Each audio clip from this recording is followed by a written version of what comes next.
আমরা আগের সরকারের মতো বলবো না যে বাংলাদেশকে আমরা সিঙ্গাপুর বানাবো, বাংলাদেশকে আমরা কানাডা বানাবো, এটা বানাতে পারবো না। তবে বাংলাদেশকে একটা বসবাসযোগ্য রাষ্ট্র বানানোর জন্যে ওখানে যাবো। এতদূর হাঁটবে?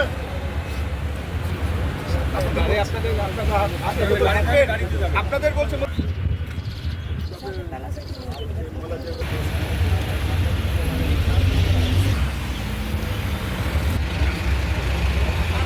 আমিনবাজারের পর থেকে হেমায়েতপুর পর্যন্ত এই জায়গাটি যে ময়লার ভাগার আপনারা দীর্ঘদিন যাবৎ দেখছেন, এই জায়গাটি আসলে কে পরিষ্কার করবে?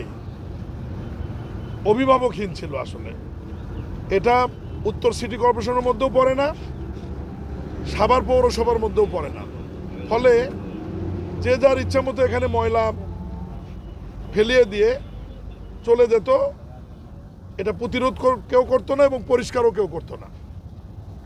প্রথম আমার নোটিশে আসবার পরেও আপনারা জানেন যে আজ থেকে 4 দিন আগে মাননীয় প্রধানমন্ত্রী এই সড়কটি দিয়ে সিংগাইরে বাংলাদেশ সেনাবাহিনীর গ্রীষ্মকালীন বা বর্ষাকালীন যে মহড়া পরিদর্শনে গিয়েছিলেন, তখন ওনার দৃষ্টিতে এটা এসছে।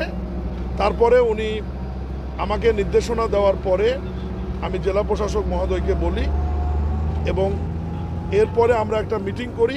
সেই মিটিংয়ের সিদ্ধান্ত অনুযায়ী এখন কেরানীগঞ্জ উপজেলা নির্বাহী অফিসার, সাভারের উপজেলা নির্বাহী অফিসার, জেলা প্রশাসন যৌথভাবে আমরা সিদ্ধান্ত নিয়েছি যে 1.8 কিলোমিটার রাস্তা যেটি, সেটার ময়লাগুলো আমরা পরিষ্কার করে, ডিসি সাহেব ইতিমধ্যেই বলেছে যে 15 ফিট বালু দিয়ে আমরা নেটিং করে ব্যারিকেড তৈরি করে নিম গাছের চারা আমরা রোপণ করব।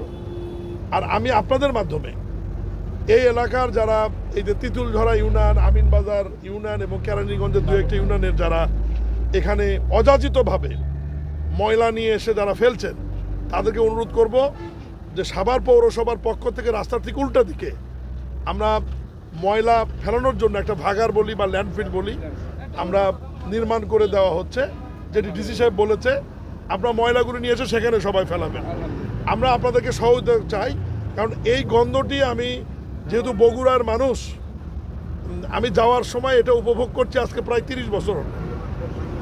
এখন বর্তমান গণতান্ত্রিক সরকার এসে আমরা যেহেতু উদ্যোগটা নিয়েছি, আমাদের এই উদ্যোগটাকে সবাই সহযোগিতা করেন।